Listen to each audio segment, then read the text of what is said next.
नमस्कार दोस्तों, मैं सुनील, आपका होस्टिंग दोस्त फ्रॉम ई कॉम टेक का तड़का। और दो चार कमिटमेंट किए थे मैंने, उसके बारे में आज बात करूंगा। पहला तो था अपना लीगल सर्विस का। ठीक है, तो लीगल सर्विस जो है वो प्रोवाइड होगी अब आपको, अगर आप इन शहरों में से हैं। ठीक है, तो मैं आपको पहले ही वो सिटीज़ के नाम बता देता हूँ। अगर आप उन सिटीज़ के अंदर हैं तो फिर आपको ये लीगल सर्विस जो है वो प्रोवाइड हो सकती है। ठीक है, और उसकी फीस क्या रहेगी, हर एक चीज़ की फीस अलग रहेगी। जब आप इसी वीडियो के नीचे डिस्क्रिप्शन में एक लिंक होगी, वो लिंक पे जब आप डिटेल्स फिल करेंगे तो आपको सामने से कॉल आएगा जो भी सर्विस आपको चाहिए। ठीक है, सर्विस की फीस शायद आपको कहीं पे ज़्यादा लग भी सकती है। ठीक है, ऐसा नहीं कह रहा हूँ कि ये बेस्ट रेट है, बट जो सर्विस आपको मिलेगी वो गारंटीड सर्विस मिलेगी, क्योंकि हमने ऐसा कॉन्ट्रैक्ट किया हुआ है। ठीक है, तो जो भी पैसे आप देंगे, अगर आपका काम हुआ तो पैसे आप देंगे, अदरवाइज आपको वो जो भी पैसे आप देने वाले वो पूरा पैसा आपको रिफंड हो जाएगा।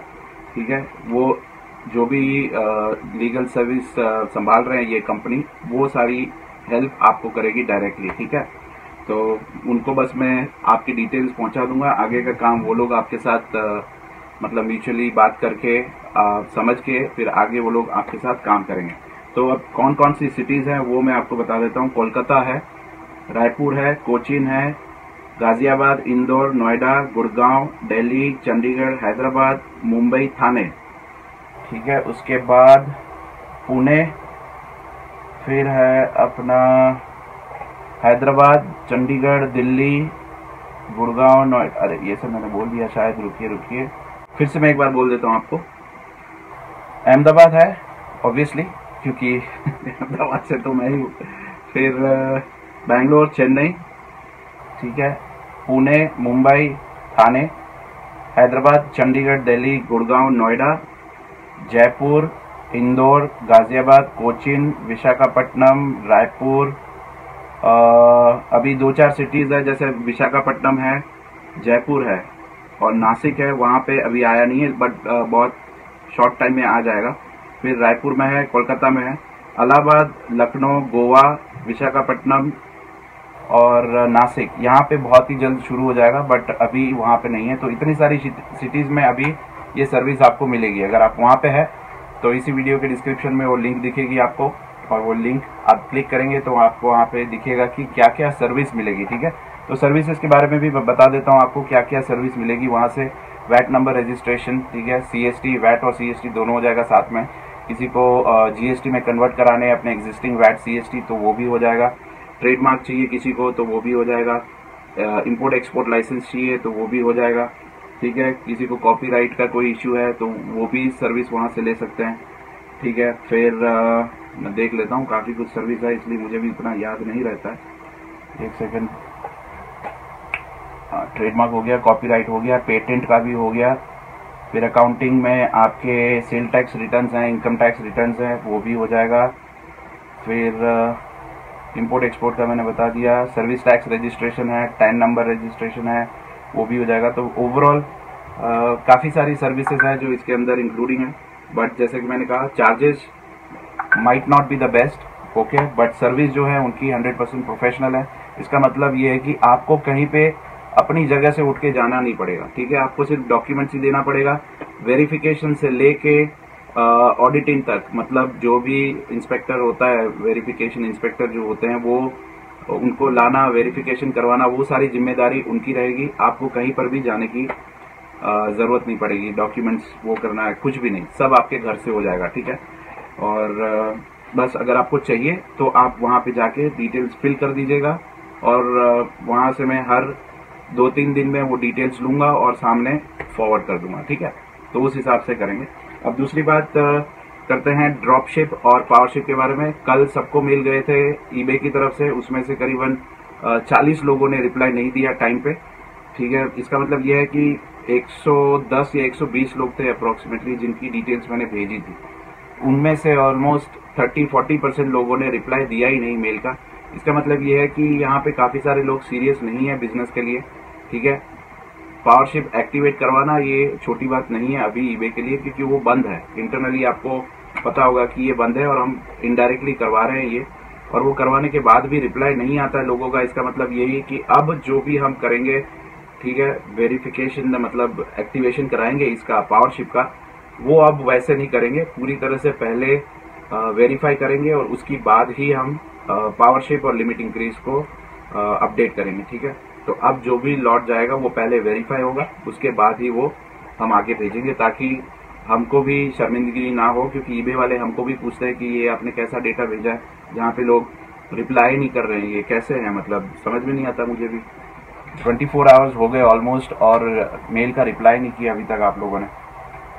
Anyway, no problem. अब ड्रॉप शिपिंग के बारे में, यस, ड्रॉप शिपिंग के बारे में जो मैंने पहले वीडियो बनाया था, वो वीडियो में मैंने बताया था कैसे आपको ड्रॉप शिप का ऑर्डर डालना है, ठीक है, कैसे आप सेफ रहोगे इन केस की प्रोडक्ट अवेलेबल है कि नहीं है। बुकिंग आप कर सकते हो, एडवांस बुकिंग, तो आप सेफ हो जाओगे। अगर एडवांस बुकिंग नहीं करोगे तो आप सेफ नहीं रहोगे, ठीक है। तो उस चीज़ का आपको ध्यान रखना पड़ेगा। और कोई भी ऑर्डर रिलेटेड इश्यू हो आपका, जहाँ पे आपने कुछ ऑर्डर किया हो या फिर ऑर्डर करने के बाद कोई कंप्लेन हो या फिर आपको कुछ ऑर्डर करना हो, तो वो होमीकार्ट वाली जो साइट थी, होमीकार्ट फ्रेश डेस्क वाली जो मैंने लिंक बताई थी, वो लिंक यूज़ कर सकते हैं और वो लिंक से आप डायरेक्टली वहाँ पर रिक्वेस्ट भी डाल सकते हैं, ठीक है। और जिनके पास डेडिकेटेड प्लान है वो डेडिकेटेड प्लान से टिकट रेज कर सकते हैं। आई होप कि डेडिकेटेड प्लान में कुछ ज़्यादा इशू नहीं है लोगों को, ठीक है, रिप्लाईज मिल रहे हैं टाइम से। और कोई कंप्लेंट हो तो उसी टिकट में रेज कर देना, उसी प्लेटफॉर्म में रेज कर देना टिकट है कि आपको कोई कंप्लेंट है, तो ठीक है, वो भी रिजॉल्व हो जाएगी, ठीक है। अब कुछ बात करते हैं दूसरी, आउट ऑफ बॉक्स कुछ बात करते हैं।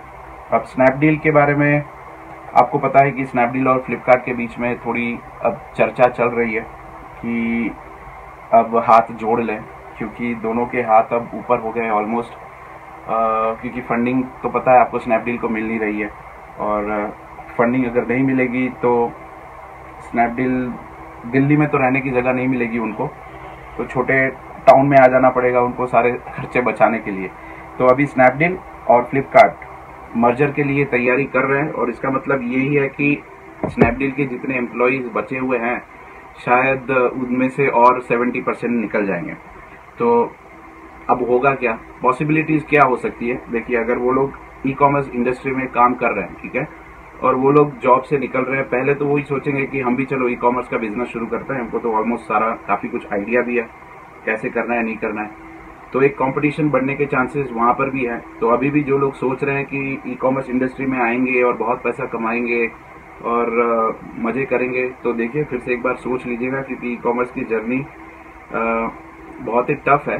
पहले से मैं कहता आ रहा हूँ, जैसा दिखता है वैसा नहीं है, ठीक है। पूरी विदाउट स्ट्रेटजी और विदाउट बेसिक प्लानिंग आप सक्सेसफुल नहीं हो सकते, ना सिर्फ ई कॉमर्स इंडस्ट्री में, किसी भी इंडस्ट्री में, ठीक है। और कंपटीशन अगर आपको दिखता है बहुत ही ज़्यादा और आप घबरा गए, और घबराहट में अगर आपने कोई ऐसा स्टेप ले लिया, स्टॉक पूरा निकाल दिया लो प्राइस में, या फिर आपने देखा कि अच्छा चल रहा है बहुत ही बिजनेस और बहुत ज़्यादा आपने स्टॉक उठा लिया, ऐसी बहुत, ये सबसे ज़्यादा कॉमन मिस्टेक्स होती है जो लोग करते हैं, ठीक है। बुरे वक्त में स्टॉक निकाल देते हैं लो प्राइस में, और अच्छे वक्त में बहुत ज़्यादा स्टॉक ले लेते हैं, ठीक है। तो ये एक बहुत ही कॉमन मिस्टेक है जो बिजनेस में आखिर मतलब मोस्ट ऑफ द लोग करते ही है। तो वो मिस्टेक आप लोग मत करिएगा, ठीक है। बहुत सोच समझ के प्लानिंग करिएगा कि कब स्टॉक को निकालना है। स्टॉक अगर पड़ा भी रहा, ठीक है, और लगता है कि नहीं अभी नहीं जाएगा, 2 महीने के बाद उसकी प्राइस बढ़ेगी। देखिए हर साल क्या होता है, जब बजट आता है उसके बाद प्राइस बढ़ती है प्रोडक्ट की, ठीक है। तो कुछ प्रोडक्ट के प्राइस जो होते हैं वो बहुत बढ़ जाते हैं, करीबन 20% और 25% भी रेट बढ़ जाता है, ठीक है। तो वहाँ पे आपको फ़ायदा हो सकता है। और बात रही खरीदने की, तो ज़्यादा रिस्क मत लीजिएगा। अगर आपके पास करोड़ों रुपए पड़े हैं तो बात अलग है, अदरवाइज रिस्क कम ही लीजिएगा। और एक छोटा सा अपडेट, हमारे जितने भी अलग अलग एप्लीकेशंस हैं, ठीक है, जैसे कि फ्रेश डेस्क है जो हम यूज़ करते हैं टिकटिंग के लिए, ठीक है। टिकटिंग इशू है, कोई कंप्लेंट रेज करना है या कुछ भी करना है, उसके लिए यूज़ करते हैं। हमारी वेबसाइट का जो ड्रॉपशिप है और हॉट डील्स है, ठीक है, वो यूज़ करते हैं। फिर ब्लॉग है अपना, वो भी हम इंफॉर्मेशन पास ऑन करने के लिए यूज़ करते हैं, ठीक है। यूट्यूब चैनल तो है ही। तो ये सबके जो ऐप्स हैं वो बनाए थे पहले। ऐप्स मतलब डायरेक्ट ऐप्स नहीं थे, प्ले स्टोर से वो जो डाउनलोड करते हैं वो नहीं थे, APK फाइल डाउनलोड करके ऐप बनवाए थे। तो उससे पहले टेस्टिंग किया था, तो उसमें थोड़े एरर्स थे, बग्स थे, वो सारे ऑलमोस्ट फिक्स हो गए। तो आज नहीं तो कल वो सारे ऐप्स की लिंक्स भी आपके पास आ जाएगी। तो पुराने जितने भी आपने पहले के इंस्टॉल किए हुए हैं, तो वो सब आप एक बार अनइंस्टॉल कर दीजिए। ठीक है, आपके पास फ्रेश आ जाएगा, पूरे 4-5 ऐप्स के लिंक्स आ जाएंगे आपके पास। तो बस आपको वही इंस्टॉल करना है। और अगर आपको ऐसे ही ऐप्स बनवाने हैं तो फिर आप कहिएगा, क्योंकि जो मेरे लिए ऐप बना रहा है वही आपके लिए ऐप बना सकता है। अब मैं उनकी कोई मार्केटिंग नहीं कर रहा हूँ, या फिर मिल गए मार्केटिंग नहीं कर रहा हूँ, या प्रमोशन भी नहीं कर रहा हूँ। ठीक है, क्योंकि वो जो बना के देगा वो आप खुद ही देख लीजिएगा। और आपके बिजनेस में आपको लगता है कि वैसी एडिशनल फीचर्स अगर आपको हेल्प करता है आपके बिजनेस को ग्रो करने के लिए, तो आप उसको यूज कर सकते हो। ठीक है। अब मुझे पता है कि कुछ लोग बोलेंगे कि ये वो है, कमेंट्स भी करेंगे, वो करेंगे, जो कि हम देखेंगे नहीं। ठीक है, तो उनको करने दीजिए। अगर आपको हेल्प चाहिए, ऐसा कुछ बनवाना है, तो मुझे कहिएगा और मैं आपको उनके पास रीडायरेक्ट कर दूंगा। ठीक है, प्राइसिंग जो भी है आप उनके साथ बात कर लीजिएगा, आपको समझा देंगे। और उतना भी ज़्यादा प्राइस नहीं है, तो टेंशन लेने वाली बात नहीं है। ओके दोस्तों, तो छोटा ही ब्लॉग बना रहा हूँ आज के लिए, इतना ही। अब कुछ अपडेट्स होंगे। एक शिप रॉकेट के बारे में वीडियो बनाना था, जो अभी तक मैं नहीं बना पाया हूँ, तो कल कोशिश करूँगा उसके बारे में बनाने की। मुझे पता है मैं रोज़ कल कर रहा हूँ, लेकिन कल आ ही नहीं रहा है। तो कोशिश करूँगा कल मैं उसको बना के, एक्सक्लूसिवली उसको बना के सुबह या फिर शाम को अपडेट कर दूँ, उसको अपलोड कर दूँ।